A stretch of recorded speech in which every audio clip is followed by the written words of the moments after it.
fun day today here at Kettering Health Hamilton. We're here in the emergency department, and we just called you in a little bit early. So you were like running on espressos and Multiple. lattes, and then you didn't know why the heck you had to get here so quick.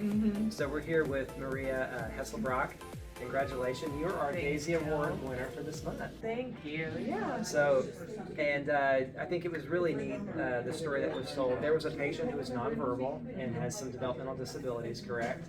And there was some testing that she was coming in for. Yes. And you did a really good job. The mom, I think, specifically called you out for how you connected with this patient. Yes. But you did a couple of things that were really special. So, interacting with somebody who's nonverbal is rather difficult. So how did you do that, Maria? Well, I like to just really how I talk to my own kids and my own nieces and nephews and explain things to them.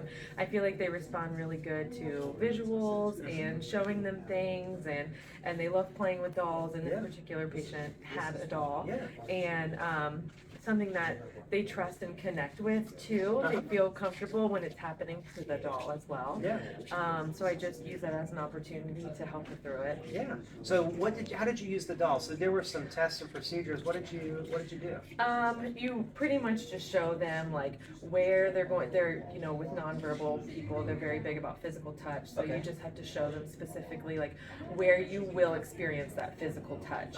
And I think that makes them know that it's coming and feel more comfortable when it happens. So just letting them know that. And how did you learn to know that? Because it sounds like you've had some experience with folks who are nonverbal, maybe. Well, working at inpatient upstairs, we would get nonverbal patients all the time, and we would see them and develop a relationship with them.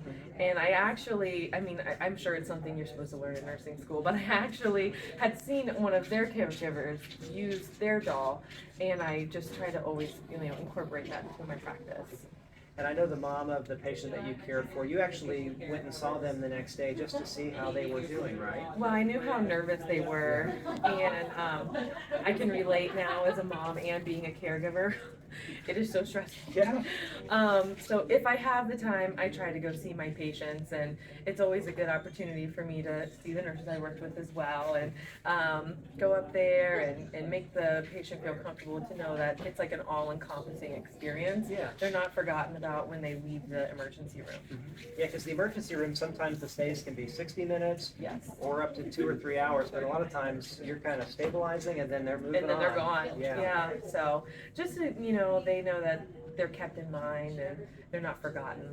Well, that's really beautiful. I know the mom specifically wrote a nomination to you, and so we gave you some flowers, which we'll put some pictures of in the video here, and an award, and we've got a beautiful banner where you were in it. You said you're in the middle person, so you signed large and in charge on the banner. That's beautiful. So a couple things about you. How long have you been a nurse here at Kettering Health Hamilton? I've been a nurse here for a little over 2 years. That's excellent. But I've actually started when I was 18. And so I've been here for about 15 years. That's awesome. So 15 years. And so what was your first job here at the hospital? My first job, that's going even way back. Yeah, let's go way back. Let's go way back. I worked at the coffee shop at the Cappuccino Depot. And it's not known as that anymore. But that was my first job here, and that's how I got to meet the nurses and the managers, and I just fell in love with the team here. And I didn't know what nursing assistant was. So then I became a nursing assistant, fell in love with the job, and just never left. So how did you choose nursing as your vocation and as your calling? It really was this hospital. I actually wanted to go into art school in fashion design, and that's where I was like, saving my money from working at the coffee shop.